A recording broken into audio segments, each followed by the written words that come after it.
Selamat datang ke Buletin Pekema. Hai, saya Fatih Safila. Hai, saya Ainul, hos anda di Buletin Pekema.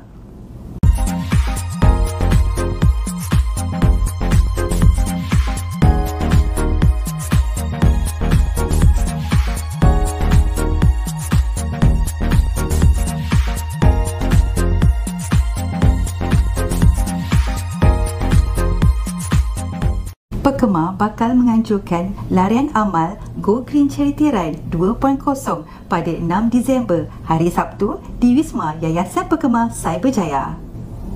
Acara komuniti ini bermatlamat untuk mempromosikan gaya hidup sihat, meningkatkan kesedaran mengenai kelestarian alam sekitar serta mengukuhkan hubungan antara Pekema, agensi kerajaan, rakan strategik dan komuniti setempat.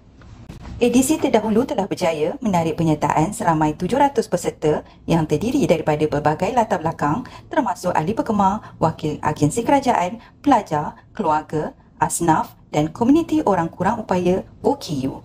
Berikutan sambutan hangat itu, Pekema menyasarkan keterlibatan yang lebih luas serta impak yang lebih besar kepada masyarakat untuk penganjuran kali ini.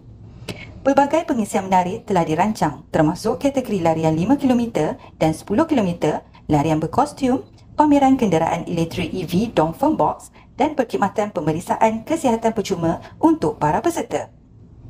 Sehubungan itu, Pekema menjemput orang ramai untuk menyertai acara larian ini. Pekema turut mengalu-ngalukan mana-mana pihak yang berminat untuk memberikan tajaan bagi menjayakan acara ini sekaligus menyokong aktiviti amal bagi membantu golongan yang memerlukan. Orang ramai dan pihak korporat yang berminat untuk menyertai atau menaja boleh menghubungi urus setia penganjur untuk maklumat lanjut.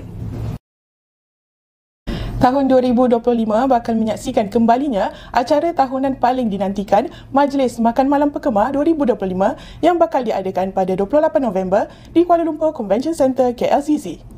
Lebih 1,000 tetamu dijangka hadir memeriahkan acara termasuk ahli-ahli Pekema, rakan niaga dan tetamu terhormat dari dalam dan luar negara. Malam penuh kegemilangan ini akan diserikan dengan persembahan artis-artis terkenal dan cabutan bertuah menarik. Majlis makan malam kali ini bukan sahaja bertujuan meraihkan kejayaan ahli-ahli Pekema sepanjang tahun, tetapi turut menjadi medan penghargaan kepada pihak-pihak yang telah banyak menyokong pertumbuhan sektor automotif Bumiputera.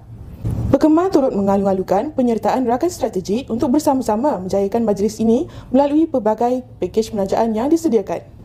Pihak yang berminat untuk menaja atau mendapatkan maklumat lanjut mengenai pakej penajaan boleh menghubungi urus setia Pekema.